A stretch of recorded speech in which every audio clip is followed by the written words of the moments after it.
Good evening and welcome to the Unprofessional Professional Sports Show. I'm your host, BA, along with our other hosts, Bo Crouch, Keith Ingle, James, J Train, Martin. Hope you all fellas are doing good today. It's been a real long week for sports news, especially for football. A lot of coaches coming in and out. First and foremost, one of the coaches that we have that was Miami Dolphins hired Jeff Hafley as HC. We'll get into what we think about them kind of things, who's getting hired and stuff like that. Eric Bieniemy will retire his halfback coaching duties or running back coaching duties and return to Kansas City as an OC. Seahawks running back. Well, we'll get to that in a minute too. Detroit Lions hire Drew Petzing as a new OC. We'll get into that. Robert Saleh gets hired as Tennessee's Titans head coach. And finally, Mike McDaniels is hired by Los Angeles Chargers as an OC. So out of these hires, I mean, was any of them funny to you or don't think they're going to fit? Or what was your opinion on any of these? Anybody go ahead. Just shout out. I think the Eric Bieniemy, I mean, to me, instead of OC, you might as well call it EC, empty calories. Because I mean, I don't think he was ever an OC to begin with. I think that's just he just filled the job sort of like Pete Carmichael for Sean Payton. It really showed itself when Sean Payton left and he tried to become the OC down in New Orleans. It was just a pure crap show. That's putting it lightly. And so, and you see what was able to go on in the career of Eric Bieniemy once he left to try to make lateral moves and do things that didn't work out in Washington. And then of course he had to go somewhere else and in UCLA that didn't work out. And then now he's kind of crawling back to Kansas City with his tail between his legs, but good for him that he's able to get that job back. Sticking with the coordinators, I find the pairing of McDaniel and Harbaugh to be very interesting because there's two more quirky guys in the league than those two guys. And it's going to be interesting to see how those quirks work together. It could be magic, I guess, but it could also be a disaster, I suppose. But that's going to be very interesting and kind of keep an eye on. I mean, on the plus side, either way, it'll be must-see TV, whether it's magic or a disaster.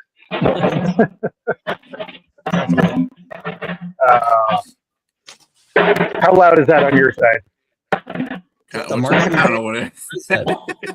They're trying to break. Not me. No.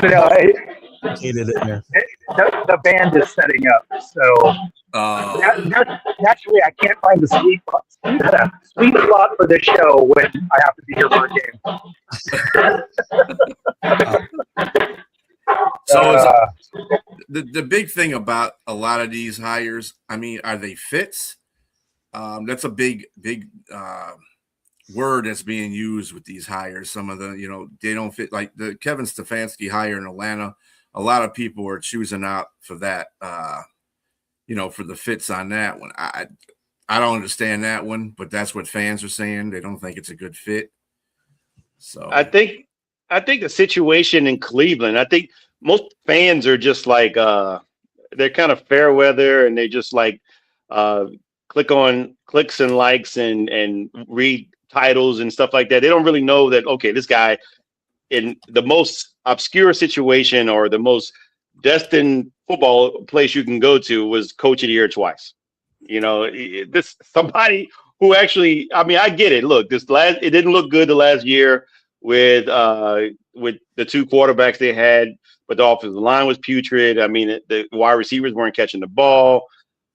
The guy still can coach. He went to Penn for crying out loud. I mean, he's a pretty sharp, innovative coach, and I think I see there's some more words between him and Baker Mayfield. So I know Baker not really happy that he's coming in the division. He can't wait to show him up a little bit, but we will get into you're giving Stefanski a Porsche, or he's got every weapon at his. He didn't have that in Cleveland.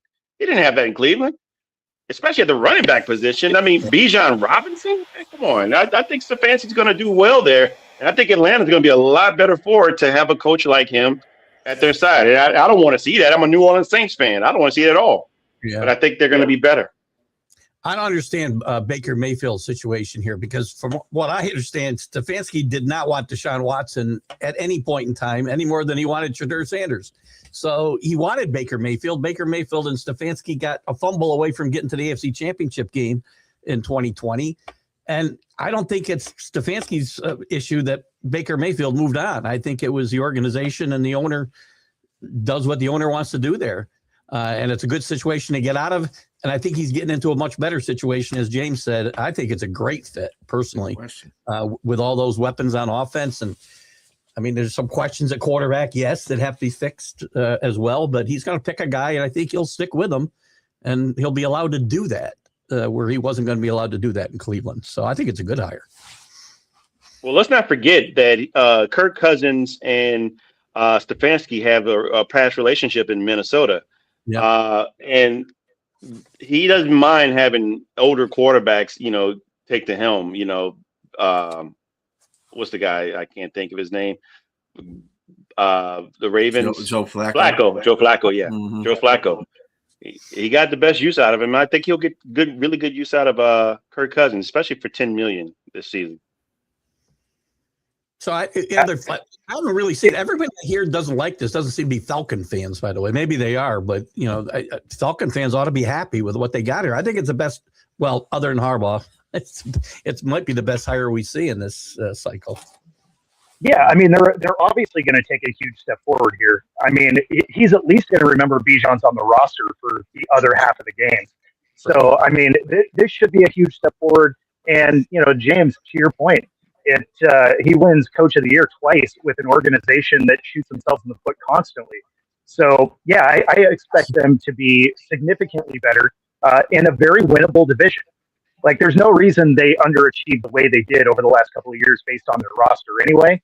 But to answer Scott's question there, who's the quarterback week one? That's Cousins week one because Penix is still going to be injured, right? So he's still going to be rehabbing when week one rolls around. So it's going to be Kirk Cousins.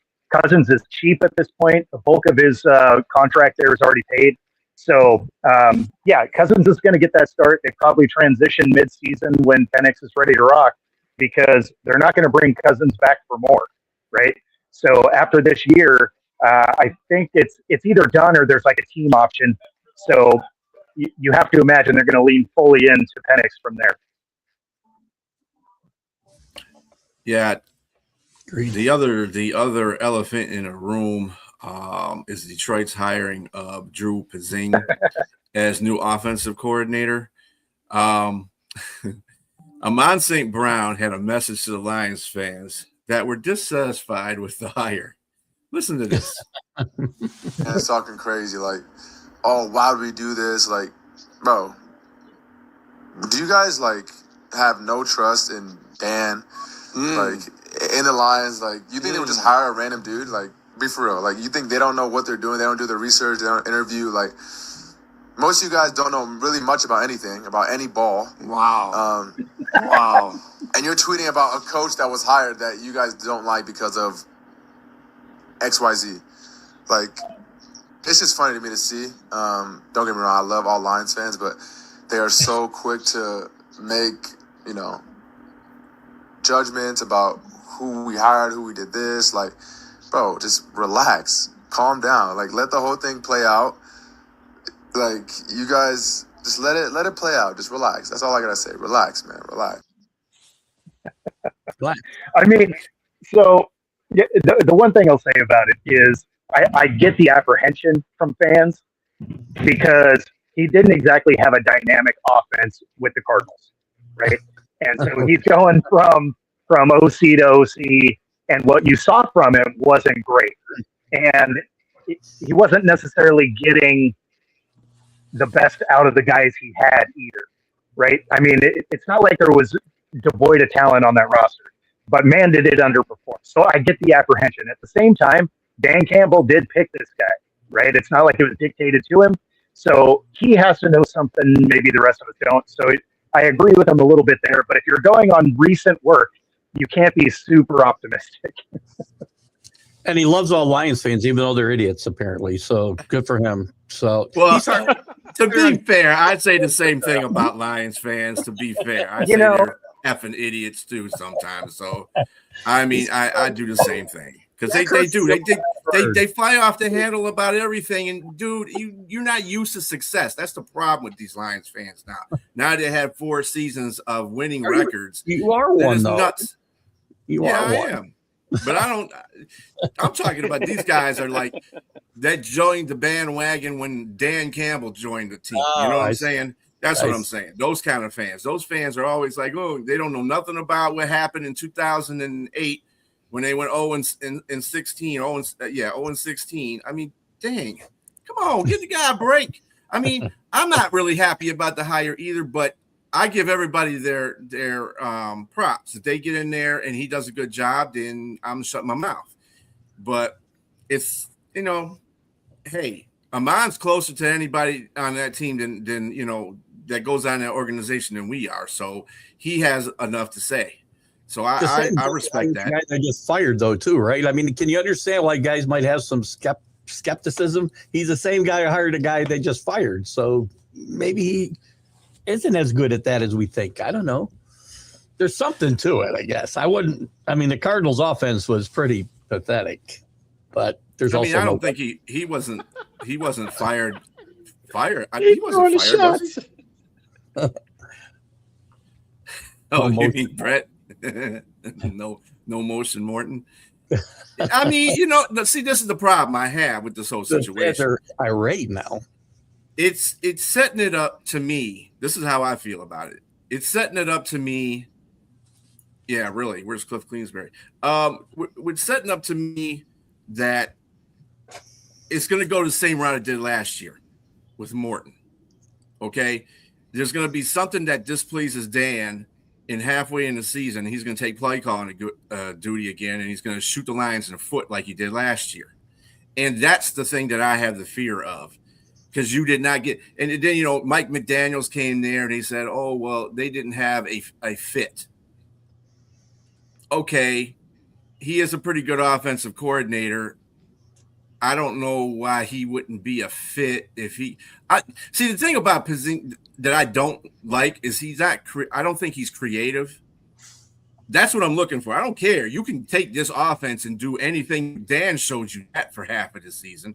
He went out there and did everything with that offense. I mean, we didn't do anything win-wise, but as far as producing, we could do that. We got the players to do that. But at the same time, no creativity. And it was predictable at some times. I want to see an offensive coordinator come in there, be like Ben Johnson, that has creativity and non-predictability. And that's the thing. Ben Johnson laid the groundwork that spoiled you. And now you're trying to fill that void. You're trying to fill that void. Look, I know you wanted Mike McDaniel. I remember we talked about this on previous shows and episodes. And you interviewed him.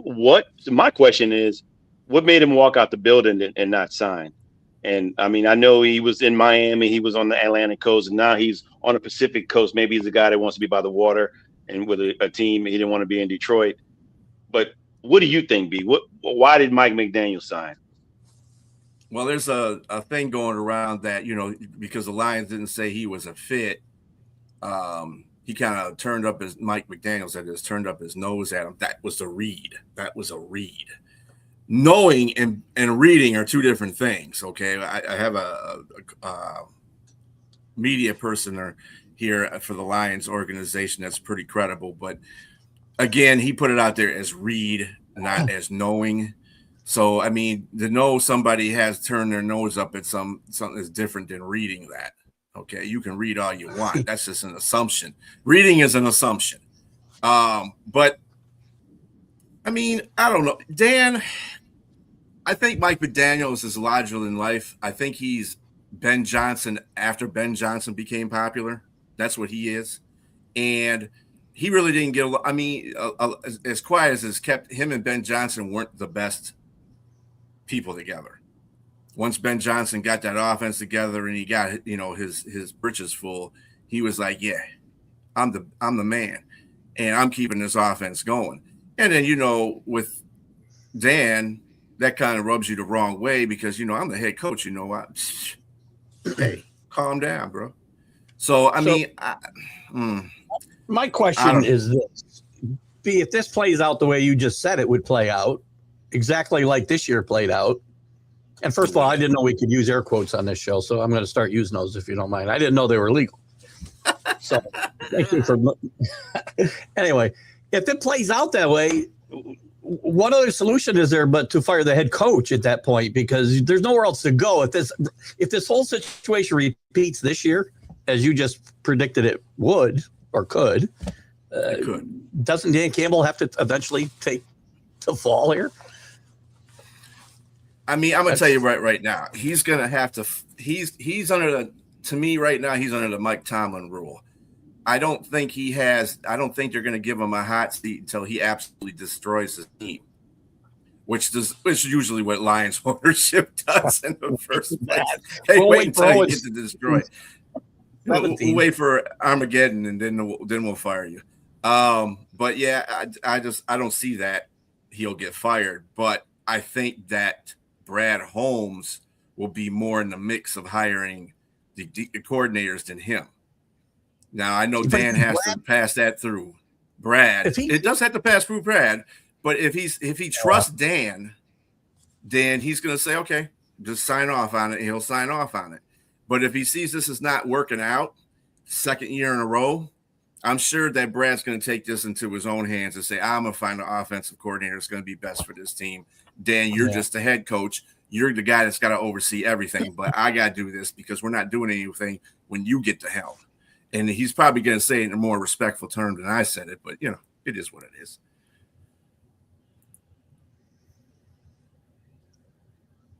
Yeah. So, yeah, I mean, I'm not really. Is that a term of endearment, or what is that? Hello, Jack Wagons. Yeah, is that a term of endearment? That's just what. I don't know about it's endearment. I don't know. But yeah, so that, I mean, what Amon said is partially true. We got some Lions fans that just go over the hill about certain stuff. They don't sit there and wait. They expect stuff to be instant microwave dinner. You know what I'm saying? And Isn't that Dan Campbell too? Isn't that Dan Campbell? Isn't that him the same way? No. No. Dan Campbell wants an offensive coordinator to be an offensive coordinator for 4 years.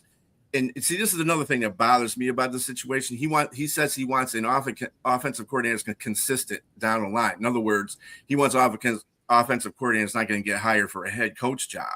Well, dude, he's not going to be very good. That happens, right? So what are you trying to tell me? You know, if your offensive coordinator is not getting offered a job after 4 years, he probably sucks, is what I would guess. He wants a mediocre guy at the position, is what he's saying. Right. And again, this is what I'm gathering from the whole situation. It could be a replay of last season, and I'm not condoning that behavior because that's just ridiculous, dude. Dan did as best he could, but you're not an offensive coordinator, dude. No way in hell are you an offensive coordinator. You're predictable. You have no creative ability on the offense. Fortunately, we have good players that can run that offense the way they can. And that's fine. We got to fix the offensive line too, but that's a whole different thing. But I mean, I'm with Amon-Ra St. Brown. Let it play out. I mean, I agree. You are still a talented team. You still got all your weapons in place. Get that offense, shore up that offensive line, and you got a great quarterback at the helm. He's a traditional quarterback, so you got to figure out. I hope. How do you pronounce this guy's name? Drew what? Petzing. Petzing. Petzing. Petzing. That name doesn't give Ben Johnson. That's awesome. Put up that Star Trek reference. I love it. Petzing. So okay, so we touched on that. Another thing that we this week going toward the playoff games for the championship. The conference championships. Seattle Seahawks running back Zach Charbonnet will miss the rest of the playoffs, undergoing season-ending knee surgery. Man, that sucks. Yeah, he was the OC for Arizona. Where you been at, Robbie? So This is Kenneth Walker is awesome. the man. I mean, you look at Kenneth Walker and you see how he played in that last game. He's doing what he was supposed to do when he came out of Michigan State. So I don't think they're going to fall off at all. It'll hurt, but I don't think it'll hurt. I think this team will still win this game, assuming Sam Darnold doesn't implode and turn into the Sam Darnold that we saw at the end of last year. I think it'll hurt them, but I don't think it's going to derail them. But I think the biggest thing with Sam. Go ahead, B. I think the thing that's going to be the most telling, and he's proven it over the last couple of games, actually over the last few games, is Kenneth Walker. He was bland practically all through the season. In the last 4 games, he came out of here like he was just getting in the league. So, I mean, the dude is racking up numbers and he's playing hard. So let's see if he can continue that. I don't really care about Sam Darnold. If you can get that running game going, Sam doesn't have to make all those damn decisions. So then he'll be fine.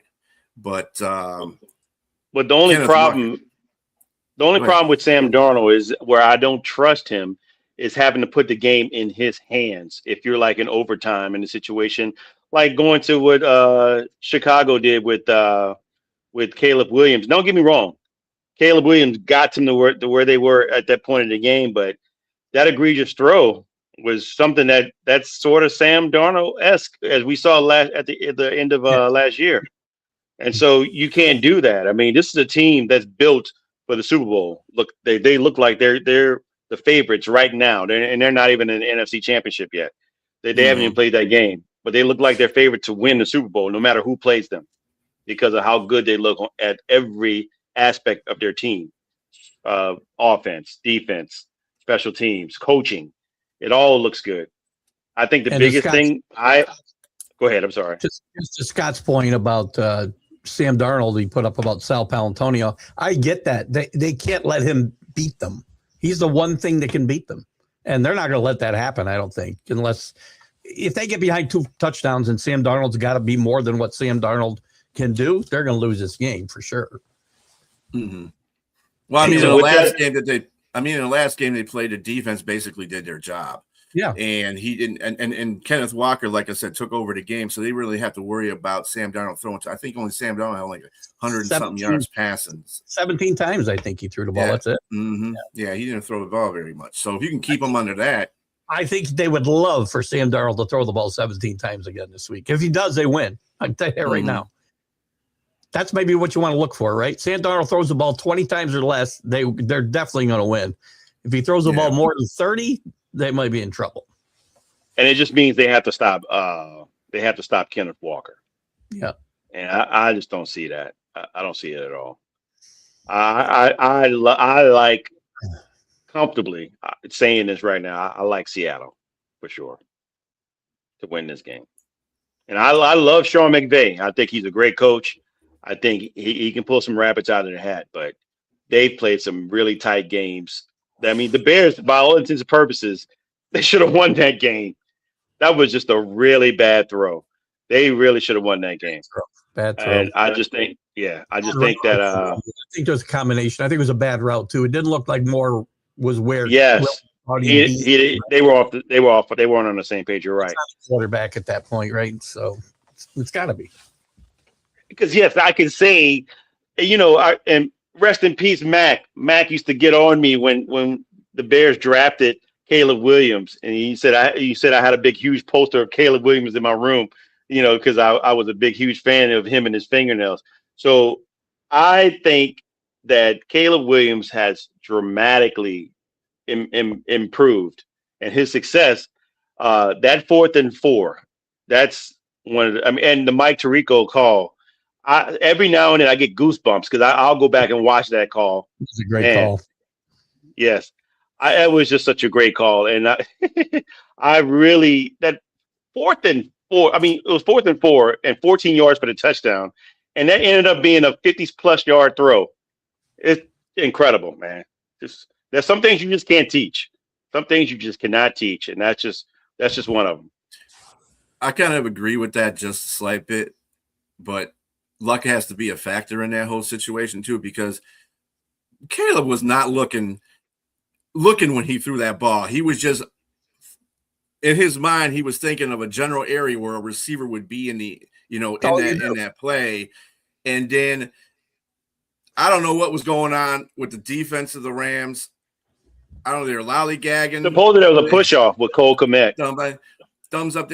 They showed that one, but I mean, that dude was, even if he did push off, you still had two corners back there sitting by themselves. I mean, what's going on? You got a safety and a corner back there. What's going on? Because those goofballs thought he was done. They thought they didn't think he was going to throw the ball. If you look at the play, you see both of them looking at the play. They're not even looking behind him. Yeah. Even after he got pushed off on, he wasn't looking behind him. He was looking at the play. And when he threw the ball, it's like, uh-oh. He's only 8 yards away from the guy. He could have got to the ball. He didn't even make an effort to get to the ball. And I thought they played pretty good defense until the guy didn't go to the ball. I don't understand why he didn't make a move to the ball. Because the receiver did push off a little bit. They're not going to call that because it was so early. But Caleb didn't find that guy. I mean, the ball found him. That's all. Because he did. I got a guy over there somewhere. I'm throwing it up. That's all he did. That was just that was made for TV moment. That's what that was. That's great. But the previous game, he also threw a 4th and 8 to 21 yard to Rome Odunze. Well, he was cognizant of that one. It wasn't like he was running backwards and throwing off the back foot or whatever the case may be. He was cognizant of that one. All I'm saying is he didn't see the guy and throw it to the guy. Just where he thought he'd be. But for him to get the ball there is that's amazing. There's not a lot of guys who are going to do that. Just all right. Now, had somebody paying attention. You can hedge your bet now, Danny, because I like Seattle. Yeah. I've been hot, though. Very, very well in these playoffs and betting. I got one loss. Robert, I agree with you. I just think, when he got drafted, that's what I thought Miro was going to be. I thought he was going to be a gadget guy. At this juncture of his career, he's going to be a gadget guy like Taysom Hill. And believe it or not, Taysom Hill ran like a 4.3 and a 40 when he was younger, man. And I watch New Orleans all the time. Milroe is that same guy. He really is that same guy. They need to give him the ball some more. But I guess right now, the way they're playing, they don't even need to use him. But if they haven't run that play, which Bo is here, because as far as I know, they haven't run that type of play down at the goal line. It's kind of dangerous to kind of pull it out now, but maybe they have, and I'm not aware of it. Yeah, everybody's got Seattle down there though. The unprofessional sports show, kind of dangerous to pull it out now. Wow. Oh well, there you go. Probably by the way, he played it. Just to get some professionalism into the show a little bit, I do thank the St. Brown brothers for that clip of St. Brown going off on the fans. Was that his brother? That was his brother. Yeah, that's his brother. Yep. E. I just call him E because it's like it was an Equanimous. Thank you. He played for the Saints for a little bit. Yeah. He played for Green Bay. That's who drafted him. He played for the Bears. These people know what their kids, they want their kids to play in the NFL when you name them. You must, right? Because I never played for San Francisco too. Equanimous or whatever the hell his name is. Maybe that's why they got to the league, Keith, because they probably got teased when they were young. They had to, but their dad, believe it or not, Keith, their dad is a professional bodybuilder. Really? World champion. Yeah. World champion. Is he like a two-time? I think it's two-time world champion. Mr. Universe or something like that. Yeah. Mm-hmm. Yeah. I haven't seen anything come over the wire yet about that, Robbie. Yeah, so shout out to the St. Brown brothers and the Detroit fans. Don't scrutinize Amon for his words because y'all be going off the hook sometimes. Don't be idiots. With some of the stuff. Yeah, don't be idiots. We love you. Don't be idiots. Love you, but don't be idiots. Tampa Bay, the whole situation with quarterback Baker Mayfield throwing shots at new Atlanta head coach Kevin Stefanski, saying he was the reason why he was shipped off like a piece of garbage. Now, Keith, I heard you earlier talking about that. You know, Kevin wasn't the reason why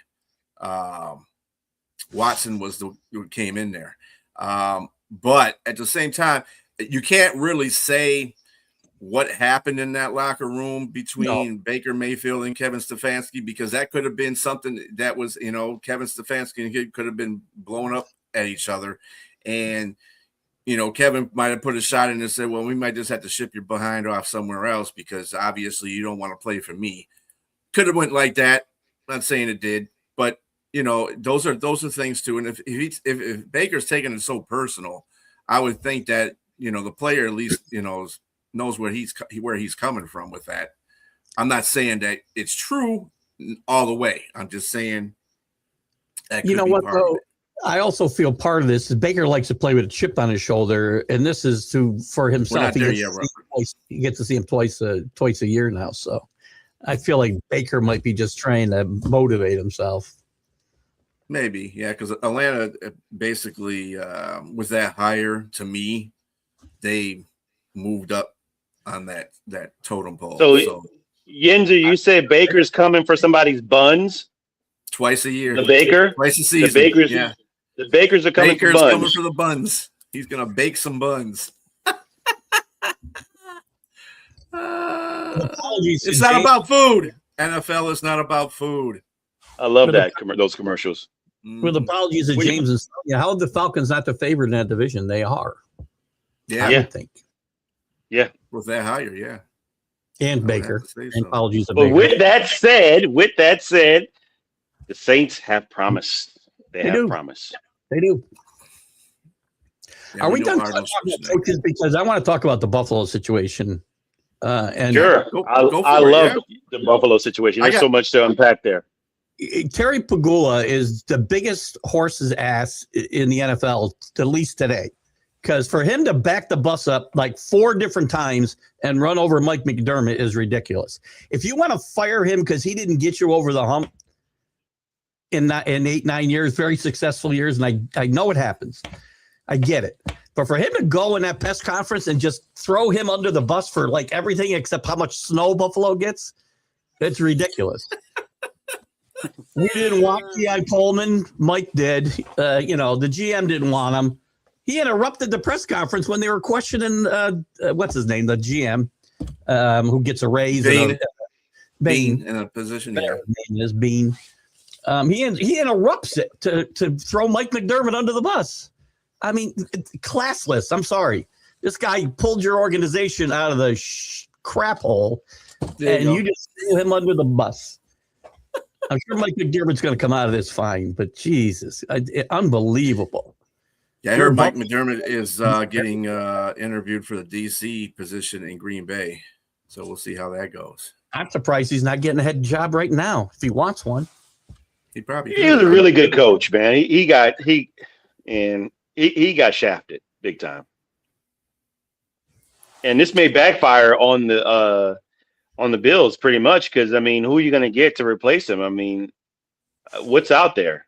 I mean, the bottom of the barrel. I mean, are they going to, or is Joe Brady going to get promoted? And if that, with that said, I think it's Joe Brady. Yeah, I think it is too. I do too. And I never like that type of situation because I mean, how does the OC your coach get fired? Your OC gets promoted within that seems kind of shady. After you turn the ball over 7 times in that game, so I think it's Joe Brady though. I cannot see why else you'd fire Mike McDermott unless you're afraid Joe Brady's going to get away to somebody else. Well, no, who's at Excalibur? Why the shuck are you bringing those bad shuck jokes? I understand the reason why they fired McDermott because he's a defensive-minded coach. The problem that they've had in the offense, all the playoffs, is that damn defense. The offense has been fine. The defense not living up to its expectations in the playoffs. 13-second drive against Kansas City doing against their defense was all that I had to see right there to tell me Josh didn't have any turnovers until this year. And he's been in the playoffs for the last 4 years. Come on. You gotta either say, dude, and I'm sure they told him, get the defense together. And they've had players. I don't want to hear about they didn't give them players. They had plenty of players on there. They got hurt. Okay, that's life. But you got to make it work. And if you're not making it work, then you need to fire the guy that's is a defensive minded head coach. Let me be clear. I don't have a problem with the firing. If you want to fire the guy, I'm okay with it. For you to freaking classlessly throw the guy under the bus today, that's true. Whatever it was, that's ridiculous. And he also did it again with the Keon Coleman pick. He said that was on the coaches.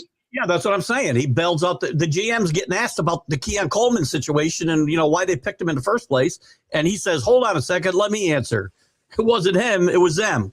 Come on. Just fire the guy and move on. Mike Tomlin is not going to be coaching this year. He won't be coaching. Man, he's trying to. That's funny. There was a spot on the internet that showed him. Mike Tomlin can't get a break because his daughter, her score for whatever she was in the gym was 9.8. Because he always gets 9 and 8 seasons. He said he can't escape 9 and 8. So it was actually pretty funny. Yeah. But at least he looked happy. He looked happy. And I think he's probably gonna be warming his butt on a seat in some media outlet. I'm pretty sure pretty soon. You see that big hefty thing he had on his shoulder called the World, and he just put it on the side. That's why he's all happy and nice, and he gets to be with his wife and his kids and getting interacting there. It's a lot better and a lot easier going than coaching, let me tell you. And you have to get up early in the morning. And he's still young enough to enjoy life. He's only 55 or something like that, 56. Yeah, he's that. I think he's 53. Yeah, I agree with Jay Glazer. He's not coming back. Danny, I agree. I saw this when it happened, and I was going to bring it up that night when I never got a chance. But Scotty's classless as well. Sorry. When they asked Piscotty, that's what he's talking about. When they fired Harbaugh, they said if he'd beaten Pittsburgh in the last game, would he still be the coach? And he said, yeah, for one more week. What the hell? What do you have to say? Shut up and say, we decided to move on. Regardless of anything, like I said before, regardless of anything, the ownership has much to do with a team succeeding as anybody else. I agree. Because they own the team. And this is the same thing I used to say about the Lions, especially the Cleveland Browns ownership right now. Do you really want to win? Or are you just trying to make everything I think the Cleveland wants to run a daytime show, so they can have a soap opera, because that's basically what they're running there, is a soap opera. But hey, Sonia. South America? Oh, sorry. She said go Pats. Now I feel bad. Sorry, Sonia. Speaking of the Pats, saw this today. Sonia called me because I'm a little sneakier with my little shots at the Panthers and say Bo. But she called me out a little bit. Yeah, she calls everybody out. She gets on everybody. She called my team trash, and I didn't say nothing about her team. But anyway, Cam Newton said on his podcast today that New England Patriots are fool's gold and have the easiest path to the Super Bowl. Keith, what do you say to that? I say, shut up, Cam. Do I need to say more than that? Shut up. You're the same guy who lost his job to a rookie because the rookie knew the playbook backwards and forwards, and you didn't even know page 1. So what do you know about football anyway, except getting to Super Bowls and losing them because you're afraid to jump on a fumble? Okay. Oh, there you go. That's why we need this. Boy, Sonya. You're gonna start pressing that button with Sonia's name like 12 times in there. I just blocked her on my phone. I'm kidding. Hey, she was with you. Cam can't speak on New England, period. There you go. There's no way Denver can do anything with Stidham. Sorry. There's no way they can do. Let me, in all seriousness, about Cam Newton and about the Patriots schedule. The Patriots can't schedule it themselves, right? This isn't college where you go schedule all the non-conference games that you want and get some tough ones and some easy ones. You play who you get. And the Play teams who's in front of you. Yeah. And the teams that they played that were on they were on those teams' level last year. They blew most of those teams out of the freaking building. They had the second or third best point differential football this year. So it isn't like they were sneaking by bad teams. So, shut up, Cam. Yeah, Cam's And they probably beat the best defense in football in the playoffs. Yeah. So that was the best defense in football. Yeah. And even then they had trouble with that defense. It's just see, that's the same thing I had to say about Seattle, but Seattle has a more steadier offense than if Houston had Seattle's offense, they probably would have won that game, but they don't. They got CJ Stroud.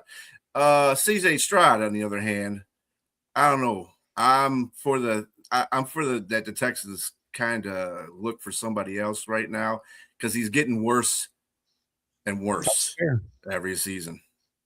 And that's maybe he needs a quarterback whisperer like he did win O'Connell, 10 straight games. You know what I mean? Because well, can three you of tell them me with three were quarterback. Yeah. I mean, is there anybody who's their offensive coordinator? Who's their quarterback's coach? I mean, it seems like there's some things there that can be fixed. Can I ask you a question? Did Bobby Herbert look any better last week, by the way? Can we give the defense of New England a little bit of credit for the fact that CJ Stroud was lost on Sunday? Because Herbert was just as lost a week ago. Nobody's talking about benching him. I'm just saying. I'm not saying he played great and he played pretty bad, but we do this all the time, and I do the same thing. When teams play really well or teams play badly, we don't look at the other side and why those things happened. Right? We don't give any credit to the defense when the offense looks like crap.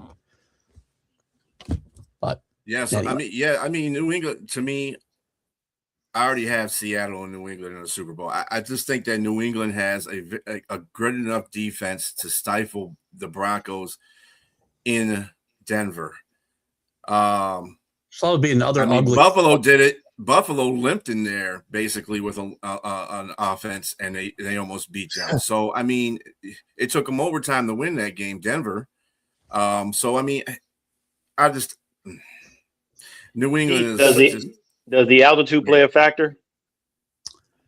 It can if it's a close game in the fourth quarter. I mean, I've seen it happen to the Patriots out there, right? They run out of gas. It depends on how the rest of the game goes, though, right? It isn't just like what you hit the wall like this and you know when it's going to happen.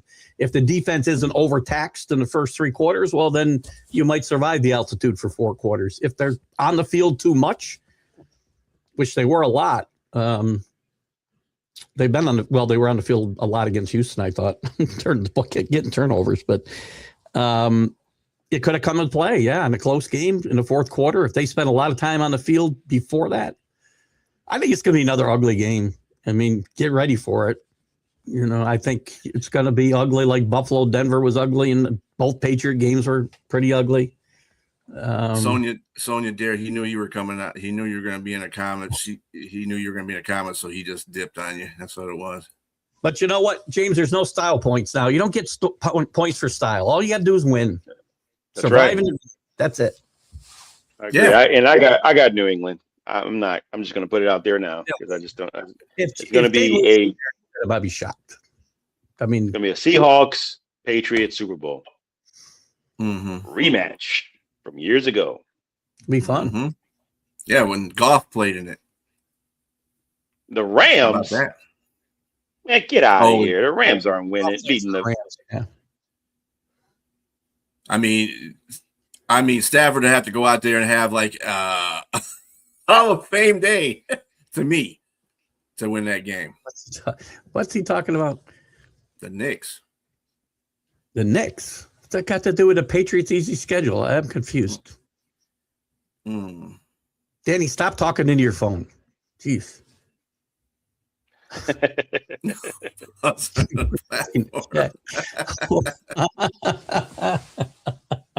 Yeah, he is working a cracking game. He's at the stadium right now. He proved it to us.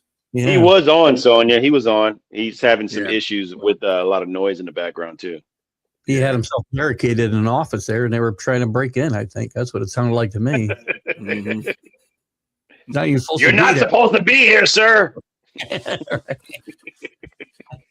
So yeah, the New England Patriots Denver game in Denver. I think that did Denver have the line on that one? The Patriots are favored by 4.5 in that one. Against Seattle's Denver? favored by 2.5. Yes. Yeah. They opened at 4.5. I'm surprised it hasn't gone up, quite frankly. I'm glad it hasn't gone up because I want to bet the Patriots, but better bet them now. Yeah, that's going to be the first game of our 2 on Sunday. Thank God we stopped the splits. And by the way, Rams in Seattle.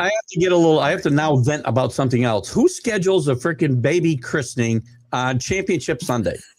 I'll tell you who. My stepdaughter for my granddaughter. Are you freaking kidding me? I got to rush. Watch podcast. Now, the good news is it may get snowed out. So I don't want to feel bad or good, but I feel good that it might get snowed out. Just that guy. Bring that comment back up. Look, Who is that? the Rams the Rams do have real talent, but you're telling me Seattle does not? And the coaching, I'm sorry, there's still some really good coaching there with Seattle as well. I like McVay, but McVay has been I don't know. They had a couple of questionable calls as well with some of the games. I don't know. McVay's been here before. You got to give the edge of coaching, I think, to the Rams a little bit. I know you want to feel like you're special, but no, I'm not the only. You're not the only one I'm flashing the comments on the screen. Maybe you just can't see the other ones. I don't know. Love you though. You're just beating out everybody with your comments. That's what it is. Yeah, you're infiltrating our comment section, which is fine. Good for that. Hey, just some other sports news, basketball related, actually. Jimmy Butler out for the rest of the season for Golden State. That hurts them. That's painful. Yeah. And Kuminga wants to be traded. They're probably going to offer on top of that. Yes. Yikes.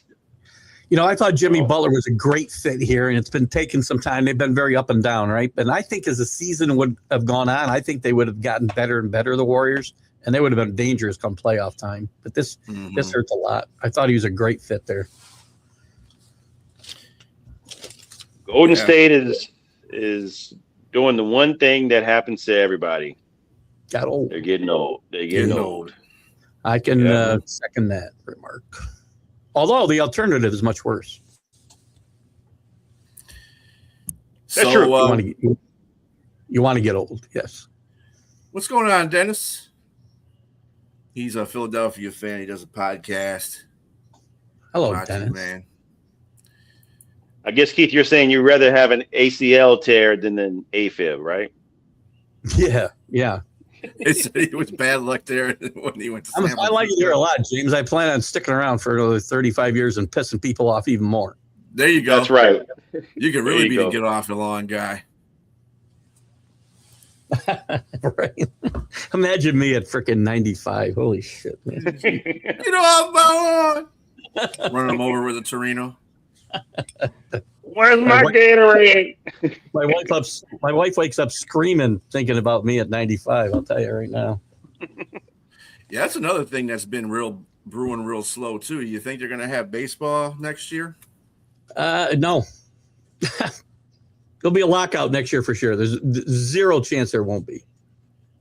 And I go back and forth on the whole salary cap thing. I don't like it because I don't like any kind of limitation of salaries. If somebody's willing to pay you, then God bless them.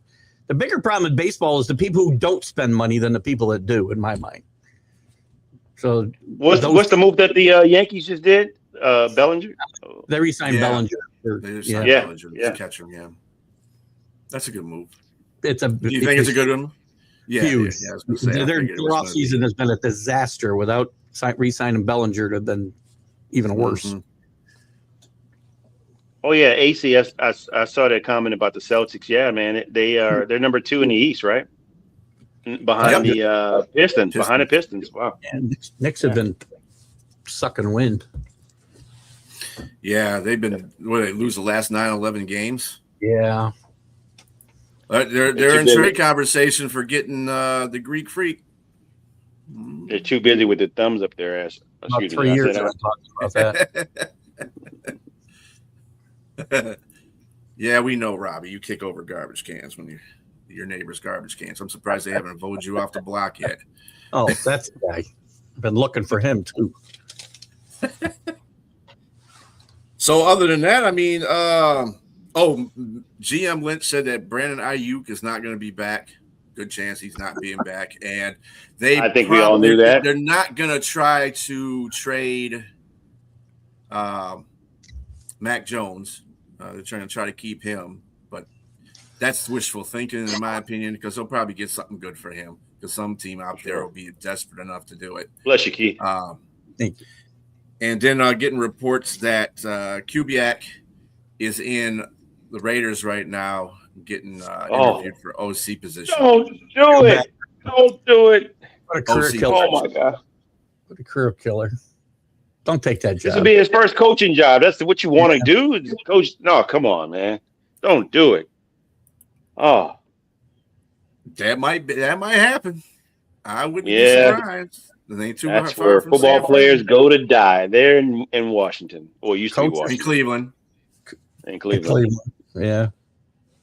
I love it though. Mike McDaniel canceled his interviews for head coach position with Cleveland. It's like, nope. I'm good. I'm good, guys. I'm good. I'm going to Los Angeles, so I'm good. Sound like he's not a Midwest guy. Yeah. Yeah, I would have been the same way. How are you going to play in the Northeast or the Midwest and have one pant leg up, one pant leg down? You're not going to be able to do that. You know. Mm-mm. No, not in the cold. No. Well, I mean, fortunately, if he would have been with the Lions, I mean, they are in an indoor stadium. Yeah. It would just be screwed if he has to go to Green Bay and Chicago. So, hey, Yoli. He'd be trembling in fear every time he got called to Dan Campbell's office, Mike McDaniel. I guarantee you. It's probably best they didn't bring him in there, Brian. I mean, there's a competition between Dan Campbell's bites and McDaniel's bites to see which one who had a better bites at the media stand. But I thought that would have been the best part of the whole situation. That would have been outbite each other, And by the way, Stefanski is bringing over Reese as OC from the Browns. So Bye, Zach Robinson. Mm-hmm. Zach Robinson was fired anyway. Yeah, he has some interviews though. Yeah. Do you think he'll find a job as a head coach or an OC, Zach? UFL maybe. Yeah, UFL. He may head to college at some point. He's dabbled in interviews there already. There was a lot of talk he was going to get the job at Oklahoma State, his alma mater. Who said we want to get rid of St. Brown? Nobody said we're going to want to get rid of St. Brown. You're high. Maybe. Damian always says some off the wall things, man. It's high. Hey, do you think that Jim Schwartz would take the head coaching job at Cleveland? Because they interviewed him. Possibly. I would feel that's the only way they can go at this point. I don't really think anybody wants to coach for Cleveland. And if you got a guy that asked, he did ask if he could be the head coach. He asked if he could have an interview for a head coaching position there. Hey, take the guy that's asking. Don't take the guy that you have to, call on the phone and say, hey, you want to do a coaching interview? Has he had just one job with the Lions, Jim Schwartz, or did he coach anywhere else? He was a defensive coordinator for, I want to say, Buffalo. Well, he's been around defensive coordinator. Yeah, he's been around. Yeah, he's a head defensive coach, only the one head job. coaching job. Yeah, with the Lions. Yeah, Yeah. And he got kind of screwed out of that job too. But anyway, that was the Lions. So I'm just whatever. I want to see chase Jim Harbaugh down one more time. That's what I want to see there.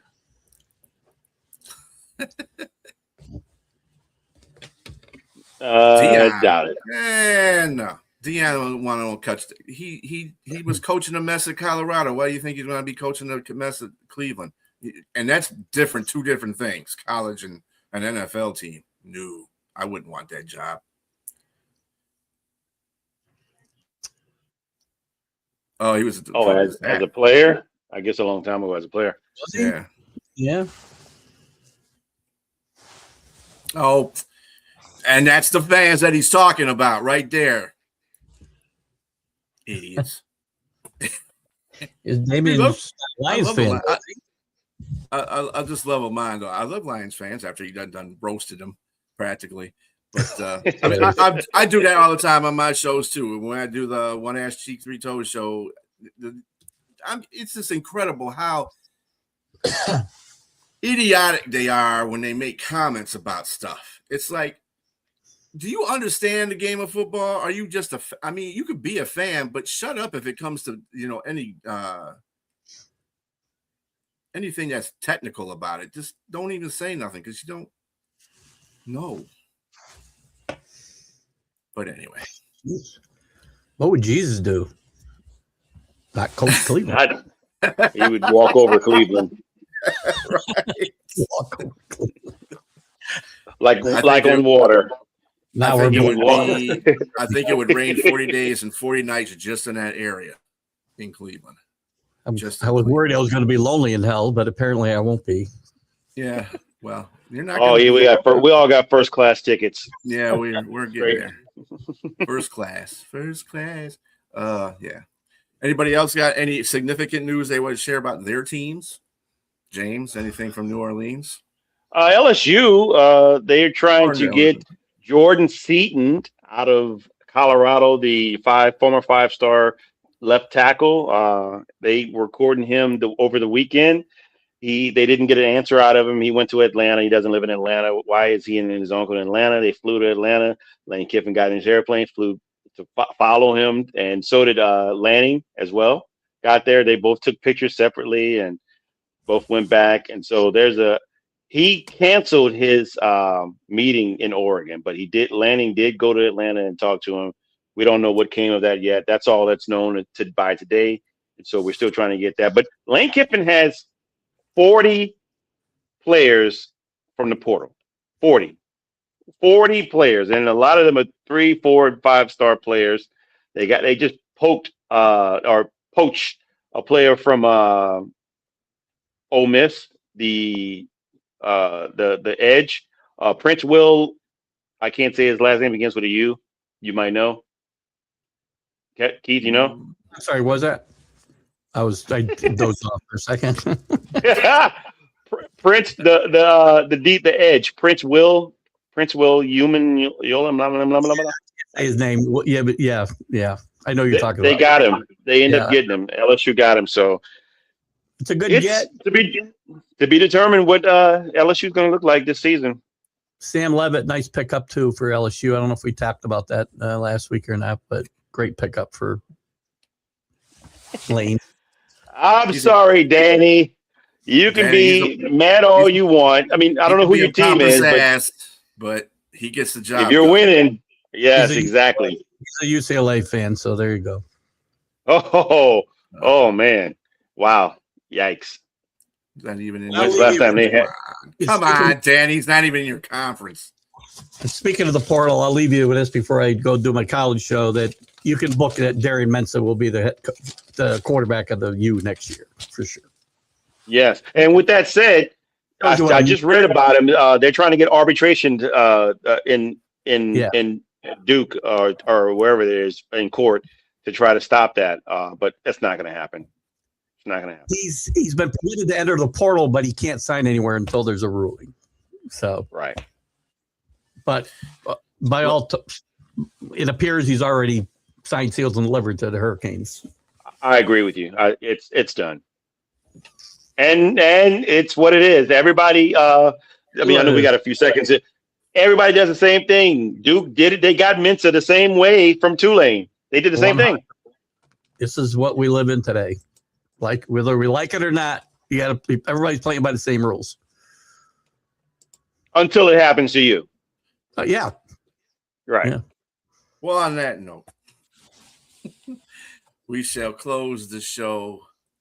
I just want to send a special shout out there to one of my podcast buddies, JB.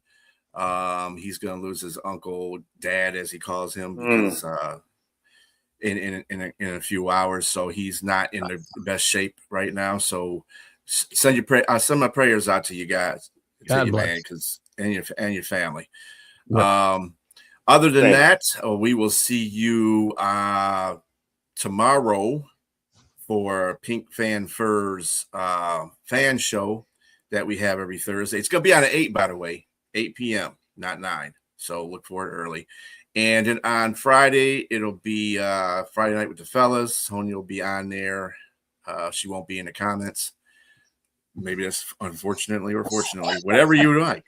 Anyway. And then on Saturday, we got the debate show. And on Sunday, the big football show. Actually, it's going to be truncated to an hour because football is winding down in every facet. So we'll start getting into the basketball and the hockey and all that good stuff.